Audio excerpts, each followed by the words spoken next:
Welcome to my channel. আজকের এই ভিডিওতে মূলত আমরা সপুষ্পক উদ্ভিদের যৌন জনন ক্লাস 10-এর যে পার্টটা শুরু করেছিলাম, সেই যৌন জননের ক্ষেত্রে আমরা আগের ভিডিওতে মূলত একটা সপুষ্পক উদ্ভিদের জনন অঙ্গ যে ফ্লাওয়ার, সেই ফ্লাওয়ারের বিভিন্ন অংশগুলোর কথা পড়েছি, যেখানে আমরা জেনেছি যে ফ্লাওয়ারের মূলত 4টে স্তবক থাকে, যার মধ্যে মেল স্তবক যেটা সেটা হচ্ছে পুংকেশর, আর ফিমেল স্তবক যেটা স্ত্রী স্তবক সেটা হচ্ছে গর্ভকেশর। তা আজকে মূলত আমরা সেই সপুষ্পক উদ্ভিদের জনন প্রক্রিয়ার পুরোটা কিন্তু ডিটেলে পড়বো, যার মধ্যে আমরা 1 নম্বরে যে বিষয়টা পড়বো, প্রথম যে স্টেপটা হয় সেটাকে বলা হয় পরাগযোগ।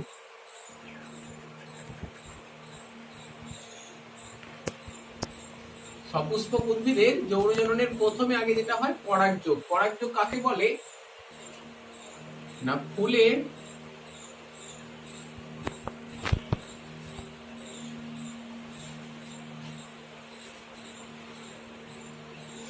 পরাগধানী থেকে গর্ভমুণ্ডে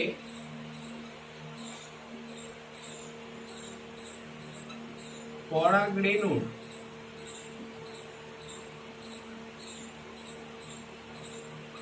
স্থানান্তরকে বলে পরাগযোগ। অর্থাৎ যখন দেখা যায় কি না, এরকম একটা ফুলের পরাগধানীর মধ্যে থেকে পরাগরেণুটা বেরিয়ে সেটা অপর একটা ফুলের গর্ভমুণ্ডে স্থানান্তরিত হবে, তখন সেই টোটাল প্রক্রিয়াটাকে আমরা বলবো যেটা একটা পরাগযোগ প্রক্রিয়া। সপুষ্পক উদ্ভিদের যৌন জননের ক্ষেত্রে প্রথম ধাপে কিন্তু এই প্রক্রিয়াটা হতে হয়। এটা কি বলা হচ্ছে পরাগযোগ। যখন একটা ফুলের পুংকেশরের এই যে পার্ট, এটাকে পরাগধানী বলা হয়, সেই পরাগধানী থেকে পরাগরেণু ফুলের গর্ভমুণ্ডে স্থানান্তরিত হবে, তার মানে গর্ভমুণ্ডে গিয়ে পড়বে, সেই প্রক্রিয়াটাকে পরাগযোগ বলা হয়। এই পরাগযোগ প্রক্রিয়াকে কিন্তু আবার দুটো ভাগে ভাগ করা হয়। একটা হচ্ছে স্বপরাগযোগ, বা এটাকে সেলফ পলিনেশন বলা হয়, আর একটা হচ্ছে ইতর পরাগযোগ।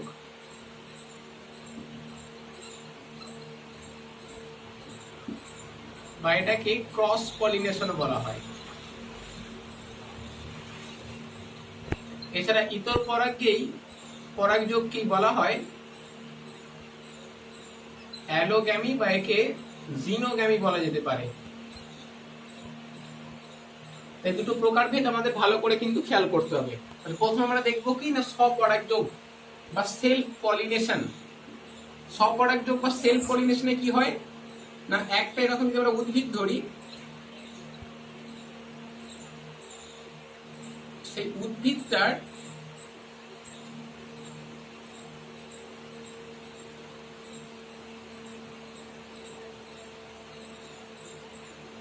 এগুলো যদি আমরা ফ্লাওয়ার ধরি, স্বপরাগযোগে কি হয় না, একটা উদ্ভিদের একটা ফুলের পরাগধানী থেকে পরাগরেণু বেরিয়ে সেই ফুলেরই গর্ভমুণ্ডে গিয়ে পড়লো, বা যেটা হতে পারে সেটা হচ্ছে এই ফুলটা থেকে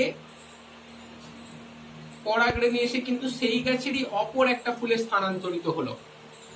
অর্থাৎ যখন পরাগরেণুর স্থানান্তর কি হচ্ছে না, একটা ফুলের মধ্যেই সম্পন্ন হচ্ছে। একটা ফুলের পরাগধানী থেকে পরাগরেণু সেই ফুলেরই গর্ভমুণ্ডে পড়ছে, সেটাকে আমরা স্বপরাগযোগ বলবো।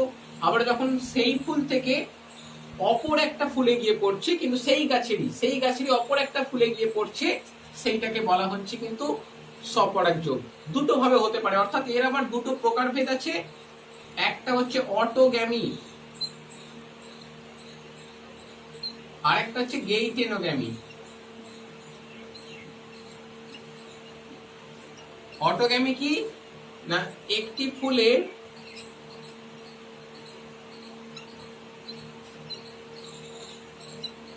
পরাগরেণু সেই ফুলেরই গর্ভমুণ্ডে পড়বে,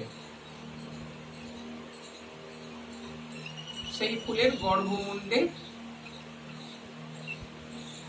স্থানান্তরিত হয়, সেইটাকে বলা হবে অটোগ্যামি। আর গেইটোনোগ্যামির ক্ষেত্রে কি হয় না, একটি ফুলের পরাগধানী থেকে পরাগরেণু, একটি ফুলের পরাগরেণু সেই গাছেরই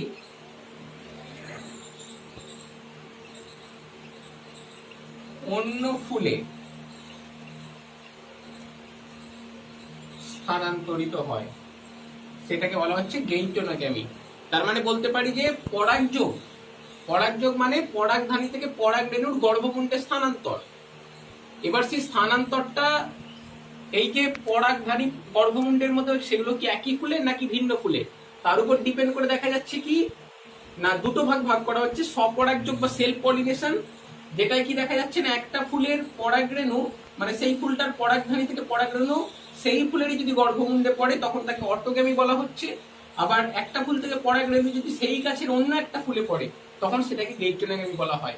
অর্থাৎ দুই রকম ভাবে কিন্তু স্বপরাগযোগ সম্পন্ন হতে পারে, এবং স্বপরাগযোগ মূলত উভলিঙ্গ উদ্ভিদে দেখা যায়। উভলিঙ্গ উদ্ভিদ যেমন এটা দেখতে পাওয়া যায় টমেটোর ক্ষেত্রে, এটা সিমের ক্ষেত্রে দেখতে পাওয়া যায়, এছাড়া সন্ধ্যা মালতী এই সমস্ত গাছে দেখা যায়। অর্থাৎ এটা উভলিঙ্গ উদ্ভিদে দেখা যায়। উভলিঙ্গ উদ্ভিদ আবার দু রকমের হতে পারে, একটা ফুলের মধ্যেই দুটো জনন স্তবক রয়েছে, পুংকেশর এবং গর্ভকেশর, তাহলেও তার ক্ষেত্রে যেটা হবে সেটা অটোগ্যামিটা হবে। আর যদি এমন হয় যে উভলিঙ্গ উদ্ভিদ যার মধ্যে দুই রকমের ফুল আছে, একটা পুংপুষ্প একটা স্ত্রী পুষ্প, একটা উদ্ভিদই দুটো আছে, তাহলে সেখানে কি হবে না পুংপুষ্প থেকে সেই গাছের স্ত্রী পুষ্পে কিন্তু পরাগরেণুটা স্থানান্তরিত হবে, তখন সেটাকে আমরা গেইটোনোগ্যামি বলবো। আর ইতর পরাগযোগে কি হয় না, ইতর পরাগযোগে কিন্তু গাছটাই পুরোপুরি আলাদা হয়ে যায়।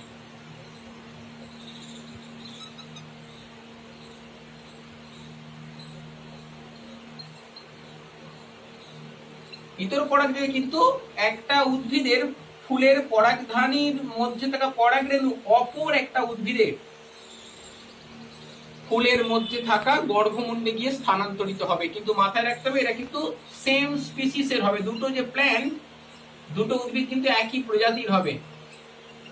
অর্থাৎ আমরা বলতে পারি যে ইতর পরাগযোগ বা অ্যালোগ্যামি বা জেনোগ্যামিতে কি হয় না একই প্রজাতির দুটো ভিন্ন উদ্ভিদের মধ্যে কিন্তু পরাগযোগ সম্পন্ন হয়। একটা উদ্ভিদের পরাগধানী থেকে পরাগরেণু সেই প্রজাতিরই অন্য একটা উদ্ভিদের ফুলে কিন্তু স্থানান্তরিত হয়, এটাকে বলা হচ্ছে ইতর পরাগযোগ।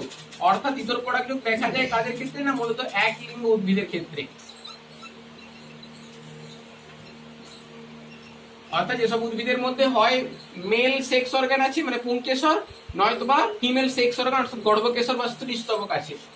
এক্সাম্পল যদি বলা হয় তাদের ক্ষেত্রে দেখা যায় ইতর পরাগযোগ, তাহলে আমরা বলতে পারি ইতর পরাগযোগ দেখা যায় লাউ, এছাড়া পেঁপের ক্ষেত্রে দেখা যায়, শশার ক্ষেত্রে দেখা যায়, লাউ পেঁপে শশা, তালের ক্ষেত্রে দেখা যায় এক্সেট্রা। এই সমস্ত উদ্ভিদের ক্ষেত্রে দেখা যায় কিনা উদ্ভিদগুলো এক লিঙ্গ হয়, একটা উদ্ভিদের পরাগধানীর মধ্যে থাকা পরাগরেণু অপর একটা উদ্ভিদের কাছে স্থানান্তরিত হয়, সেটাই হচ্ছে ইতর পরাগযোগ। এবার আমাদের যেটা করতে হবে, তাহলে পরাগযোগ দুই রকমের হয় সেটা আমরা জানলাম, এবং কাকে বলে সেগুলোও পারবো, তার সঙ্গে সঙ্গে উদাহরণগুলো কিন্তু অবশ্যই খেয়াল রাখতে হবে। এবার আমাদের যেটা করতে হবে সেটা হচ্ছে এই যে আমরা স্বপরাগযোগ করলাম, যেটা দুভাবে হতে পারে, এই স্বপরাগযোগের সুবিধে কি আছে বা স্বপরাগযোগের অসুবিধাই বা কি আছে, সেই দুটো বিষয় আমাদের জানতে হবে। আমরা প্রথমে স্বপরাগযোগের সুবিধে জানবো। এর সুবিধা বা অ্যাডভান্টেজ কি আছে না, এক নম্বর হচ্ছে এখানে বাহকের প্রয়োজন হয় না।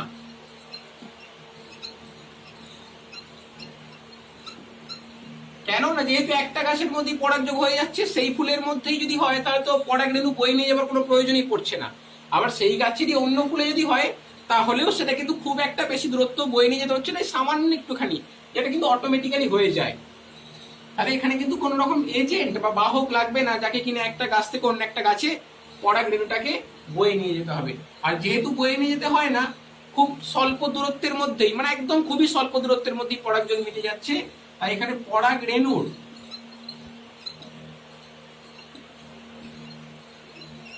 অপচয় কম হয়।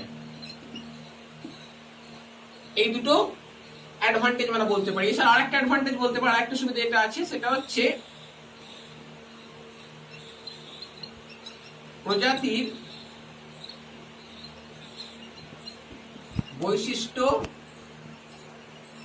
অক্ষুণ্ণ থাকে। যেহেতু একটা উদ্ভিদের মধ্যেই পুরো প্রক্রিয়াটা মিটে যাচ্ছে, তার মানে অপর কোনো উদ্ভিদ নেই, তাই নতুন আলাদা করে কোনো বৈশিষ্ট্য আসার কিন্তু এখানে কোনো চান্স নেই। তার মানে সেই প্রজাতির যে বৈশিষ্ট্যগুলো ছিল সেইগুলোই কিন্তু টিকে থাকবে। আবার আলাদা একটা পয়েন্টে বলতে পারি যেটা, সেটা হচ্ছে জনিত্রী জীবের বৈশিষ্ট্য বজায় থাকে। এটা একটা সুবিধে, মানে যে উদ্ভিদটার ক্ষেত্রে পরাগযোগটা হচ্ছে যাতে সেখান থেকে নতুন উদ্ভিদ সৃষ্টি হয়, তা সেই জীবটাকে তো আমরা জনিত্রী জীব বলি। তা সেই জীবের বৈশিষ্ট্যগুলোই কিন্তু অপত্য জীবে দেখা যাবে, নতুন কোনো বৈশিষ্ট্যের আবির্ভাব কিন্তু ঘটবে না। এই তিনটে যদি স্বপরাগযোগের সুবিধে হয়, স্বপরাগযোগের কিন্তু অসুবিধাও আছে। অসুবিধাগুলো আমরা যদি এদিকে দেখে নিই, তারপর আমরা নয় ইতর পরাগযোগের সুবিধাগুলোয় যাব। অসুবিধে কি আছে না, নতুন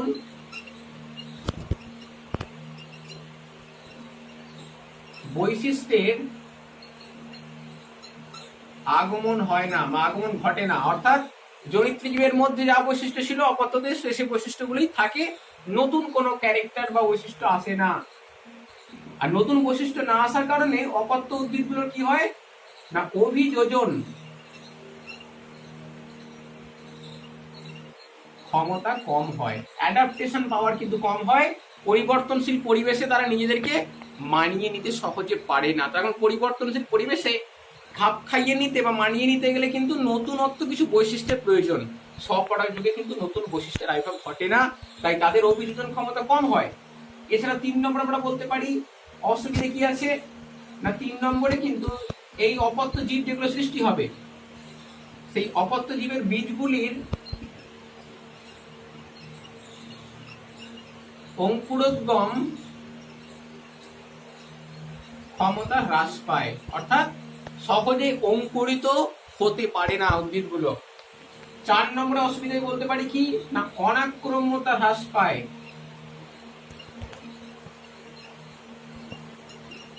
অনাক্রম্যতা মানে আমরা জানি যে রোগ জীবাণুর বিরুদ্ধে লড়াই করার যে ক্ষমতা, ডিজিজ কজিং এজেন্টদের বিরুদ্ধে ফাইট করার যে পাওয়ার, সেই পাওয়ারটাকেই বলা হয় ইমিউনিটি। অনাক্রম্যতা স্বপরাগযোগে যে অপত্য জীবগুলো সৃষ্টি হয় তাদের কিন্তু অনাক্রম্যতা হ্রাস পায়, মানে তারা কিন্তু সহজেই রোগ জীবাণুর দ্বারা সংক্রামিত হয়ে যায়। তাহলে এই আমরা 4টে ডিসঅ্যাডভান্টেজ এবং 4টে অ্যাডভান্টেজ পড়ে নিলাম স্বপরাগযোগের। এই একই বিষয় কিন্তু আমরা ইতর পরাগযোগের ক্ষেত্রেও পড়ব। ইতর পরাগযোগের ক্ষেত্রে কি কি সুবিধা আছে সেটা দেখে নেওয়া যাক।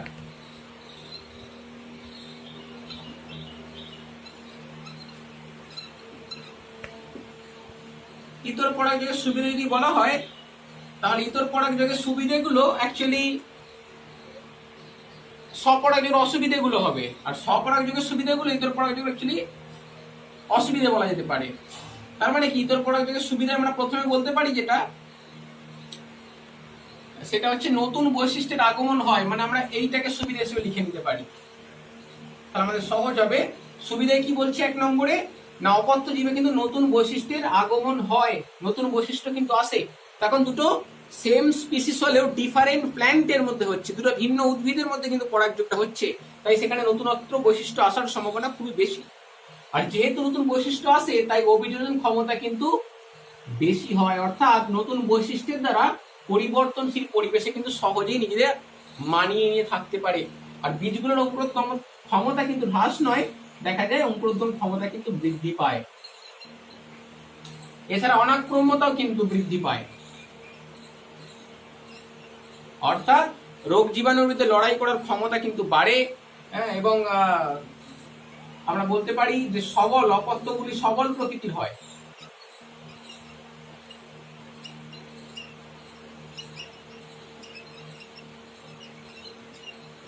যেখানে কিন্তু স্বপরাগযোগের আমরা অসুবিধাতে এই পয়েন্টটাকে ব্যবহার করে বলতে পারি যে স্বপরাগযোগের ক্ষেত্রে দুর্বল প্রকৃতির হয় অপত্যগুলো।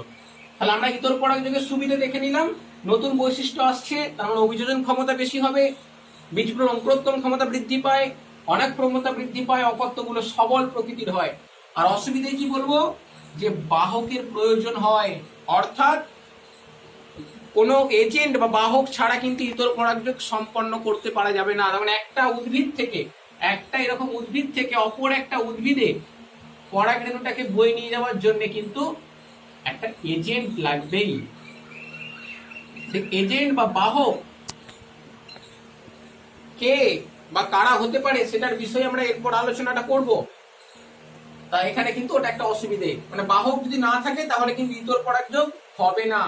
আর যেহেতু বাহককে একটা জায়গা থেকে অপর একটা জায়গাতে, অপর একটা গাছের কাছে পরাগরেণুটাকে বয়ে নিয়ে যেতে হয়, সেক্ষেত্রে কিন্তু বয়ে নিয়ে যাওয়ার সময় পরাগরেণুর কিন্তু অপচয় হয়, অনেকটা পরাগরেণু নষ্ট হয়ে যায়। অসুবিধায় বলতে পারি যে প্রজাতির বৈশিষ্ট্যগুলো, এটা এই পয়েন্ট আমরা বলতে পারবো না, আমরা বলতে পারি যে জনিত যে বৈশিষ্ট্যগুলো বাজারে থাকে, অর্থাৎ নতুন বৈশিষ্ট্যের, এটা আমরা অসুবিধে পড়ছি। অসুবিধা 1 নম্বর বাহকের প্রয়োজন হয়, 2 নম্বর বলতে পারি পরাগরেণুর অপচয় হয়। আর যেহেতু বাহক নির্ভরশীল প্রক্রিয়া, তাই এখানে আমরা বলতে পারি যে সফলতার হার বা নিশ্চয়তার হার কিন্তু কম হয়। অর্থাৎ বাহকটা এখন পরাগরেণুটাকে ঠিকঠাক ভাবে বয়ে নিয়ে যেতে পারবে কিনা অপর প্ল্যান্টের উপর, সেটা কিন্তু একটা কোয়েশ্চেন মার্কের উপর পড়ে যাচ্ছে। নিশ্চিত কিন্তু বলা যাবে না যে হ্যাঁ পরাগযোগ সম্পন্ন হবেই, তাই নিশ্চয়তার হার কিন্তু কম। তাহলে আমরা ইতর পরাগযোগ আর স্বপরাগযোগ, এই 2 প্রকার পরাগযোগের কথা পড়লাম। সেই পরাগযোগগুলো যে উদ্ভিদের ক্ষেত্রে দেখা যায় সেগুলোর কথাও জানলাম, যে স্বপরাগযোগ মূলত উভলিঙ্গ উদ্ভিদে দেখা যায়। তাদের এক্সাম্পল গুলো আমরা পড়েছি, সিম, টমেটো, সন্ধ্যা মালতী। ইতর পরাগযোগ দেখলাম কি না, ইতর পরাগযোগ কিন্তু একলিঙ্গ উদ্ভিদের ক্ষেত্রে দেখা যায়, যেখানে আমরা তালের কথা বলতে পারি, যেখানে আমরা লাউয়ের কথা বলতে পারি, পেঁপের কথা বলতে পারি। এছাড়া আমরা স্বপরাগযোগ আর ইতর পরাগযোগের সুবিধা অসুবিধাগুলো পড়েছি। দেখলাম কি না, স্বপরাগযোগের যেগুলো সুবিধে সেগুলো অ্যাকচুয়ালি ইতর পরাগযোগের ক্ষেত্রে দেখা যাচ্ছে অসুবিধে, ইতর পরাগযোগের সুবিধাগুলো স্বপরাগযোগের কিন্তু অসুবিধে। এবং এটার সাথে সাথে আমাদের কিন্তু এই স্বপরাগযোগ আর ইতর পরাগযোগের পার্থক্য কিন্তু তৈরি রাখতে হবে, যেখানে আমরা পার্থক্যের 1 নম্বর পয়েন্ট বলতে পারি বাহকের প্রয়োজনীয়তা। তাহলে স্বপরাগযোগে বলবো কিন্তু যে বাহকের প্রয়োজন পড়ে না, ইতর পরাগযোগে বাহক লাগে। 2 নম্বর যদি বলি নতুন বৈশিষ্ট্যের আগমন, তাহলে আমরা বলতে পারি যে স্বপরাগযোগে কিন্তু কোনো রকম নতুন বৈশিষ্ট্যের আবির্ভাব ঘটে না, কিন্তু ইতর পরাগযোগে কিন্তু নতুন বৈশিষ্ট্যের আবির্ভাব ঘটে। এছাড়া আমরা পরাগরেণুর অপচয় বলে একটা যদি সাবজেক্ট করি, তাহলে সেখানে বলতে পারি যে স্বপরাগযোগে কিন্তু পরাগরেণুর অপচয় হয় না, ইতর পরাগযোগে পরাগরেণুর অপচয় হয়। এছাড়া 5 নম্বর আমরা পার্থক্য যেতে পারি, আমরা বলতে পারি অভিযোজন ক্ষমতা। তাহলে বলবো স্বপরাগযোগ সম্পন্নকারী উদ্ভিদের যে অপত্য উদ্ভিদগুলো সৃষ্টি হয় তাদের কিন্তু অভিযোজন ক্ষমতা কম হয়, অপরদিকে ইতর পরাগযোগ যারা সম্পন্ন করে তাদের কিন্তু অপত্যগুলোর অভিযোজন ক্ষমতা বেশি হয়। এই একই রকম ভাবে আমরা অনাক্রম্যতা, আমরা বীজের অঙ্কুরোদ্গম ক্ষমতা, এগুলোর মাধ্যমেও কিন্তু পার্থক্য তৈরি করে নিতে পারবো। অর্থাৎ আমরা টোটাল পরাগযোগ বিষয়টা পড়লাম। এবার আমাদের এই পরাগযোগের যে বাহক বা এজেন্ট, সেটার বিষয়ে পড়ব। এই বাহক হিসেবে কে কে থাকতে পারে সেই বিষয়টা আমরা জানবো। বাহক তাহলে আমরা তাকেই বলবো যে কিন্তু একটা ফুলের পরাগধারী থেকে পরাগরেণুটাকে অপর একটা উদ্ভিদের ফুলে বয়ে নিয়ে যায়, তাকে আমরা বাহক বলতে পারি। সেই বাহক হিসেবে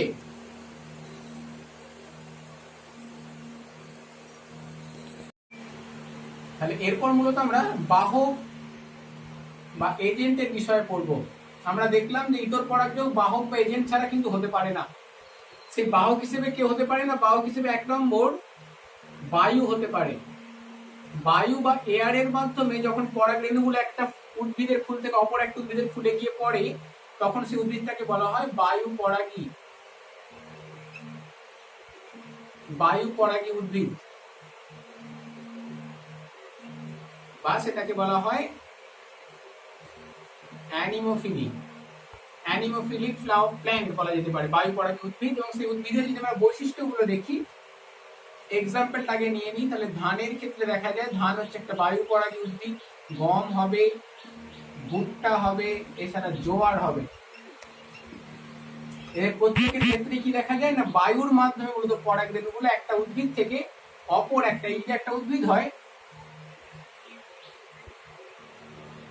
এই উদ্ভিদ থেকে অপর একটা উদ্ভিদে মূলত পরাগরেণুটা স্থানান্তরিত হয়, যেটার দ্বারা এটা হচ্ছে বায়ু বা এয়ারের মাধ্যমে। এবং এই সমস্ত উদ্ভিদের পরাগযোগের নিশ্চয়তার হার কিন্তু খুব কম। তার কারণ এটা যদি আমরা ফিমেল প্ল্যান্ট ধরি, এটাকে মেল প্ল্যান্ট ধরি, তাহলে মেল প্ল্যান্টের দিক থেকে ফিমেল প্ল্যান্টের দিকে পরাগ রেণুটা আসবে তখনই যখন বায়ুটা এই দিক থেকে এদিকে প্রবাহিত হবে। বায়ু যদি উল্টো দিকে প্রবাহিত হয় তখন কিন্তু পরাগযোগ হওয়ার সম্ভাবনা একদম 0 বলা যেতে পারে। এই বায়ু পরাগী উদ্ভিদের বৈশিষ্ট্য আমাদের খেয়াল রাখতে হবে।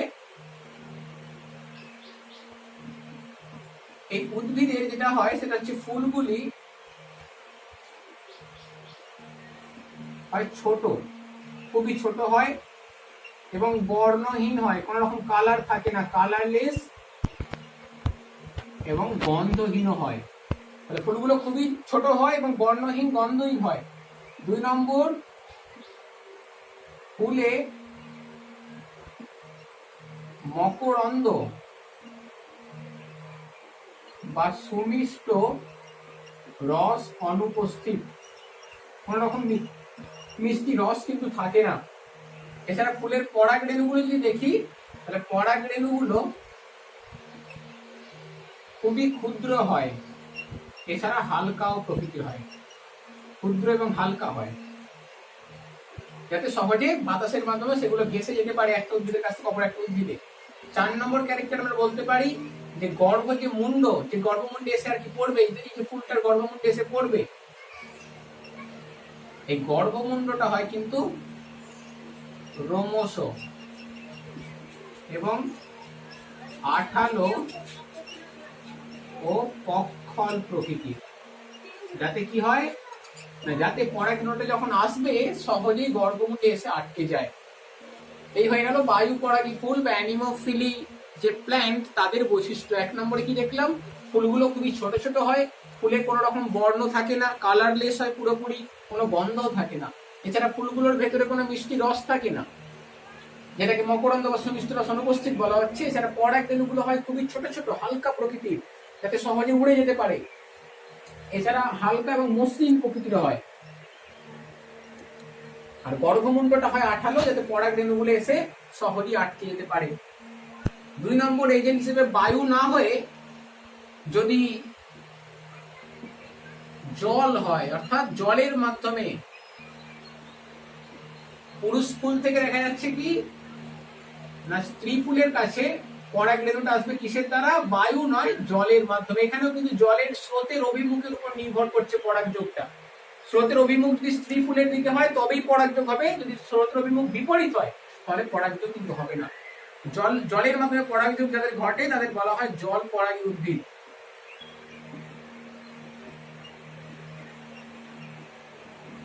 বা হাইড্রোফিলি বলা হয়। জল পরাগী উদ্ভিদের এক্সাম্পল বললে আমরা পাতা, শ্যাওলা ও পাতা ঝাঁঝি এগুলো উদ্ভিদের কথা বলতে পারি। এবং এই জল পরাগী উদ্ভিদের বৈশিষ্ট্যগুলোও কিন্তু বায়ু পরাগী উদ্ভিদের বৈশিষ্ট্যের মতন কম বেশি একই রকমের হয়। ফুলগুলো ছোট, বর্ণহীন, গন্ধহীন হয়। এই জল পরাগী ফুলের উদ্ভিদেও কিন্তু মকরন্দ সুমিষ্ট রস থাকে না। পরাগ রেণুগুলো ক্ষুদ্র এবং হালকা প্রকৃতির হয়, যাতে সহজে জলের মাধ্যমে ভেসে যেতে পারে।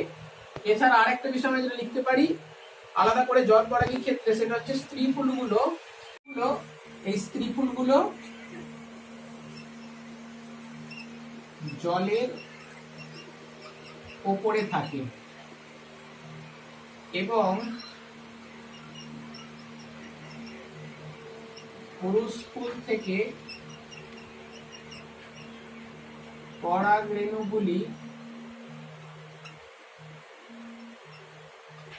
ভেসে চলে আসে কোথায় না স্ত্রী ফুলের কাছে, এবং সেই পরাগীয় প্রক্রিয়াটা সম্পন্ন হয়।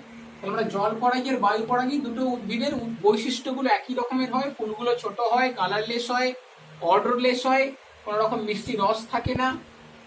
এই সমস্ত বৈশিষ্ট্যগুলো অবশ্যই খেয়াল রাখবো। এছাড়া বায়ু ছাড়া কিন্তু পতঙ্গের মাধ্যমে হতে পারে, পতঙ্গ কিন্তু বাহক হিসেবে কাজ করতে পারে, তখন সেটাকে বলা হয় পতঙ্গ পরাগী উদ্ভিদ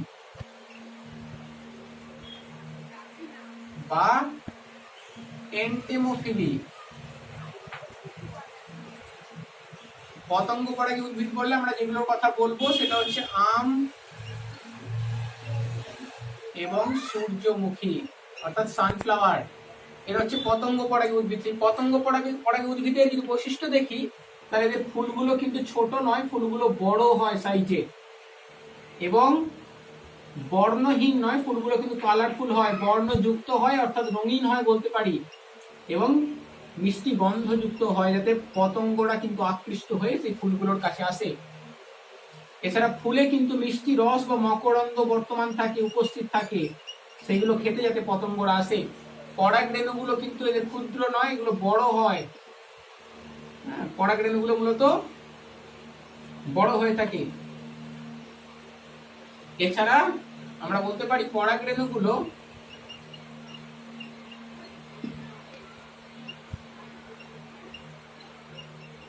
সুস্বাদু হয়, যাতে পতঙ্গরা সেগুলো খেতে আসে, এবং সে খেতে আসার সময় তাদের ঠোঁটে এবং দেহের অন্যান্য অংশে পরাগরেণুগুলো আটকে যায়।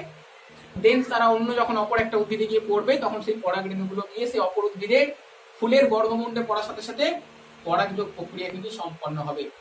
তাহলে পতঙ্গের মাধ্যমে হলে তখন এন্টেমোফিলি। পতঙ্গ ছাড়া পক্ষীদের মাধ্যমে হতে পারে। পক্ষী বা বার্ডস এর মাধ্যমে যদি হয়, পাখিদের মাধ্যমে যদি হয়, তখন সেটাকে কি বলা হবে? সেটাকে বলা হবে পক্ষী পরাগী। পক্ষী পরাগী উদ্ভিদ বা বলা হয় অর্নিথোফিলি।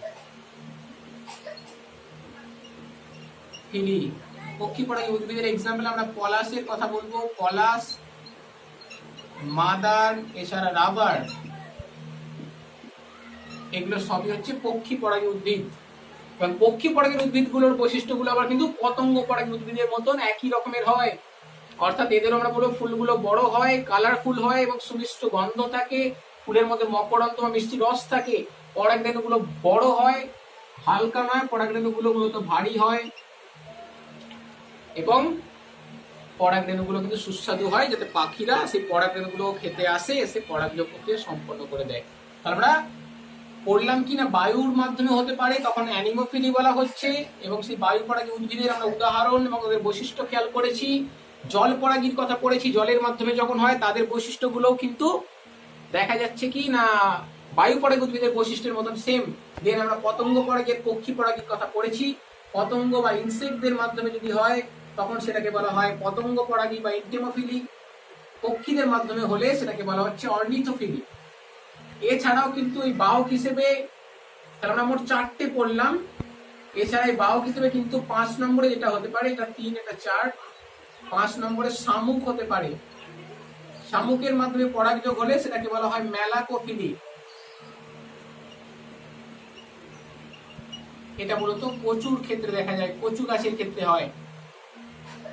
এছাড়া 6 নম্বরে বাদুড়ের মাধ্যমে হতে পারে। বাদুড়ের মাধ্যমে হলে সেটাকে বলা হয় কাইরেপ্টেরোফিলি।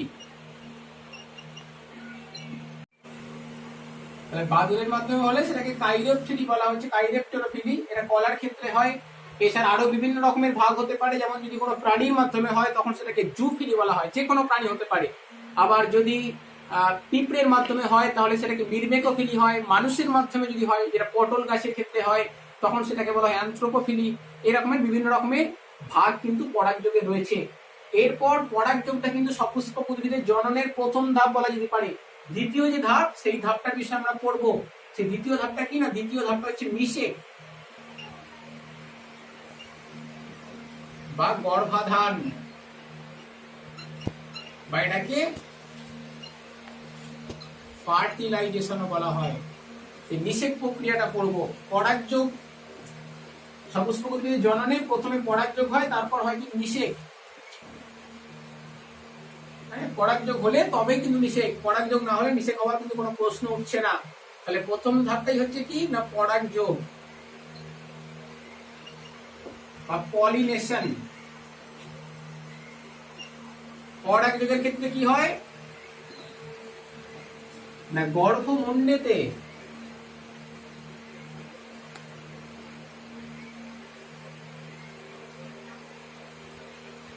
এই দুইটাকে আমরা গর্ভমুণ্ড ধরি। সেই গর্ভমুণ্ডতে কিন্তু পরাগ রেণুগুলো এসে আপতিত হয় বলতে পারি, বা স্থানান্তরিত হয়।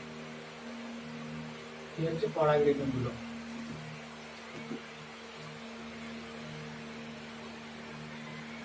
আমরা অলরেডি আগের ভিডিওতে পরাগ রেণুর স্ট্রাকচারের বিষয়ে পড়েছি। দুটো আবরক থাকে, বাইরের এই যে ডিসকন্টিনিউয়াস লেয়ারটা ওটা হচ্ছে এক্সাইন, ভেতরে থাকে ইনটাইন। এই হয়ে গেল পরাগ যোগ প্রক্রিয়াটা, যেটা হচ্ছে পরাগধানী থেকে পরাগরেণু এসে গর্ভমুণ্ডে পড়েছে। তারপর 2 নম্বরে কি হয়? 2 নম্বরে হচ্ছে পরাগ রেণুর অঙ্কুরোদ্গম।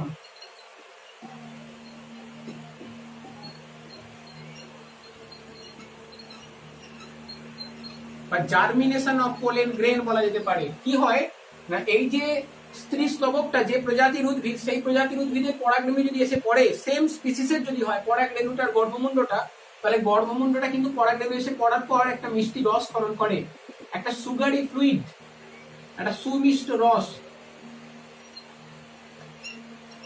ক্ষরণ করে। এবং সেই মিষ্টি রসগুলো কিন্তু পরাগরেণুগুলোর ভেতরে প্রবেশ করার সাথে সাথে সে পরাগরেণুগুলো অঙ্কুরিত হয়। কি হয় না, পরাগরেণুর ভেতরের দিকে যে আবরকটা রয়েছে, যেটাকে ইনটাইন বা অন্তঃস্তক বলে, সেইটা কিন্তু রেণুরন্ধ্র। রেণুরন্ধ্র কোনটা? এই যে এক্সাইনের মাঝে মাঝে যে ফাঁক জায়গাগুলো আছে, সেই এক্সাইন দিয়ে কিন্তু এই রেণুরন্ধ্রগুলোর মাধ্যমে ইনটাইনটা, অন্তঃস্তকটা বাইরে বেরিয়ে আসে। বেরিয়ে এসে যে সরু নলাকার গঠনটা তৈরি করছে, এটাকে আমরা বলবো পরাগ নালী বা পোলেন টিউব বলা হয়। বাকিগুলো থেকেও কিন্তু সৃষ্টি হয়, তবে যে কোনো একটা কিন্তু অগ্রসর হয়। অনেকগুলো থেকে পোলেন টিউব সৃষ্টি হলেও পরাগরেণুটা সামনের দিকে, অর্থাৎ গর্ভদণ্ডের মধ্যে দিয়ে অগ্রসর হয় যে কোনো একটা। এটা হয়ে গেল গর্ভদণ্ড। তাহলে পরাগরেণুর অঙ্কুরোদ্গম হওয়ার পর নাম্বার সিতে কি হয় না, পরাগরেণুর বৃদ্ধি।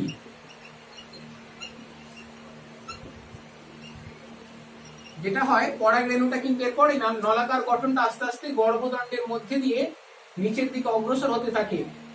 এবং এই যে পরাগরেণুর ভেতরে দুটো সেল ছিল, উপরে ভেজিটেটিভ সেল, তলায় ছিল জেনারেটিভ সেল।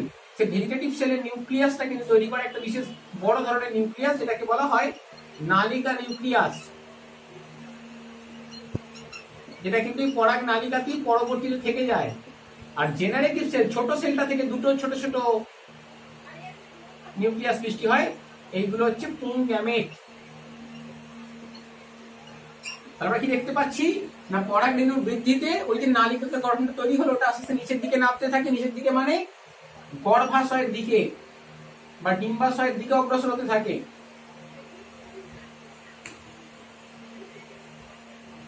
এবং অগ্রসর হওয়ার সময় দেখা যাচ্ছে কি না, উপরের দিকে বড় যে সাইটোপ্লাজম যুক্ত, বেশি সাইটোপ্লাজম যুক্ত সেল ছিল ভেজিটেটিভ সেল, সেখান থেকে নালিকা নিউক্লিয়াস সৃষ্টি হচ্ছে। তলার জেনারেটিভ সেল থেকে ছোট ছোট ছোট পুং গ্যামেট সৃষ্টি হয়েছে। দুটো থালে থাকে পুং গ্যামেট, দুটি। আর অলরেডি আমরা আগের ভিডিওতে দেখেছি যে গর্ভাশয়ের ভেতরে থাকে কি, প্লাসেন্টার মাধ্যমে যুক্ত থাকে হচ্ছে ডিম্বকটা,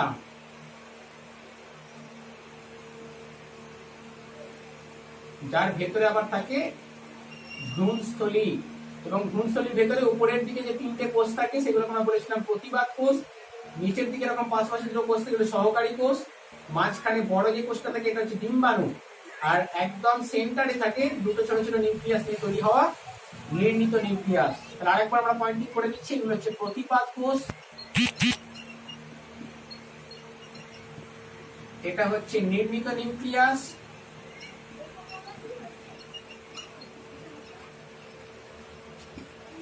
এই টোটাল স্ট্রাকচারটা হচ্ছে ডিম্বক। এই যে গোটা ফুলের মতন গঠনটা দেখতে পাচ্ছি, এটা ডিম্বক। তার ভেতরে এই যে অংশটা রয়েছে, এটা হচ্ছে ভ্রূণস্থলী। এই ভ্রূণস্থলীর ভেতরে কিন্তু সব কোষগুলো আছে। এই যে বড় কোষটা দেখতে পাচ্ছি, এটা হচ্ছে ডিম্বাণু, অর্থাৎ ফিমেল গ্যামেট। আর তার নিচে দুপাশে যেগুলো কোষ রয়েছে, এগুলো হচ্ছে সহকারী কোষ।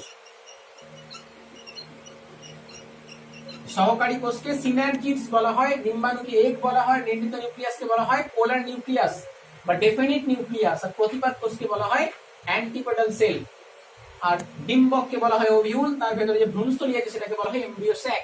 এই পরাগনালীকে এসে কিন্তু এবার ভ্রূণস্থলীর মধ্যে প্রবেশ করতে থাকে। তাহলে পরাগরেণুর বৃদ্ধি হলো, পরাগরেণুর এটা পরাগ নালিকার বৃদ্ধি হবে, পরাগ নালীর বৃদ্ধি। নালিকা বৃদ্ধি পেলো, তার ভেতরে 3টে এক্সাক্ট জিনিস তৈরি হলো, নালিকা নিউক্লিয়াস, দুটো পুং গ্যামেট। তারপর আমরা ডি দিয়ে বলবো কি না, পরাগ নালিকার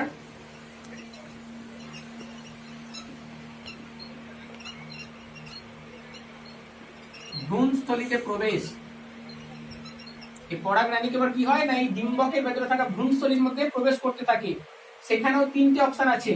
এই স্ট্রেট যদি ডিম্বকের উপরের অংশ যেটাকে চ্যালাজা বলা হয় এখান দিয়ে প্রবেশ করতে পারে, আর ডিম্বকের পাশের অংশগুলোকে বলা হয় ডিম্বক ত্বক বা ইন্টিগুমেন্ট, সেখান দিয়েও প্রবেশ করতে পারে। আবার কি দেখা যায় না এই যে জায়গাটায় ডিম্বক ত্বক নেই যেটাকে ডিম্বক রন্ধ্র বলা হয় এই ডিম্বক রন্ধ্র দিয়েও প্রবেশ করতে পারে।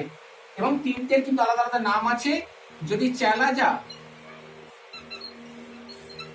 বা যেটাকে ডিম্বক মূল বলা হয় সেখান দিয়ে প্রবেশ করে তাকে বলা হয় চ্যালাজোগ্যামি, অর্থাৎ স্ট্রেট এই বরাবর ঢুকে গেল, এক নম্বর হলো। দুই নম্বর এই এসে এই পাশ দিয়ে প্রবেশ করলো, নালিকাটা এসে এই পাশ দিয়ে ইন্টিগুমেন্ট দিয়ে প্রবেশ করলে অর্থাৎ ডিম্বক ত্বক বা ইন্টিগুমেন্ট, তখন সেটাকে বলা হয় মেসোগ্যামি। আর যদি ডিম্বক রন্ধ্র দিয়ে মানে এই বরাবর এসে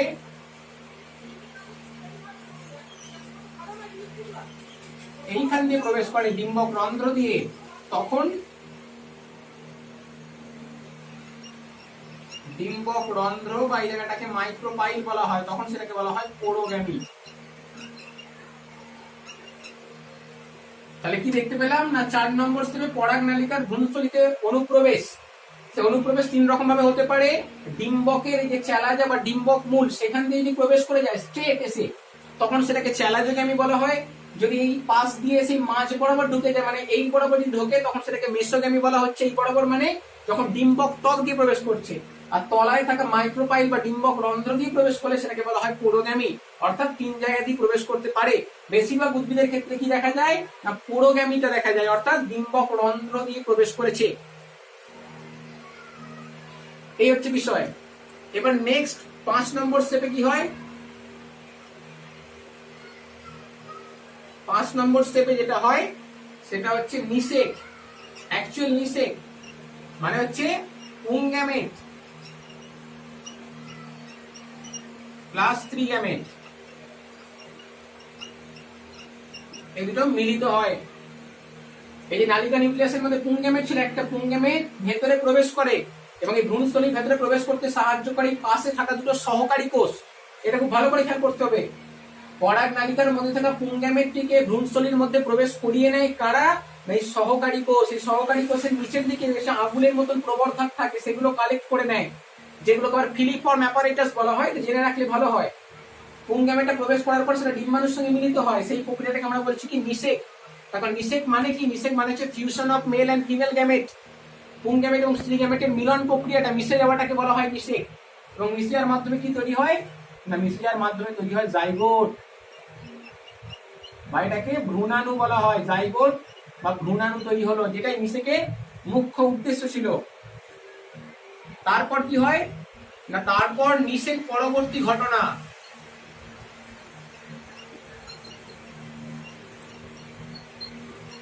নিষেক হয়ে যাওয়ার পর মানে একটা পুংগ্যামেট স্ত্রী গ্যামেটের সঙ্গে মিলিত, নিষেক পরবর্তী ঘটনা অর্থাৎ ডিম্বাণুর সঙ্গে ওই পুংগ্যামেটটা মিলিত হওয়ার পর কি হয় না গোটা যে ফুলের যেটা আমরা ডিম্বাশয় বলছি বা গর্ভাশয় সেটা কিন্তু ফলে রূপান্তরিত হয়।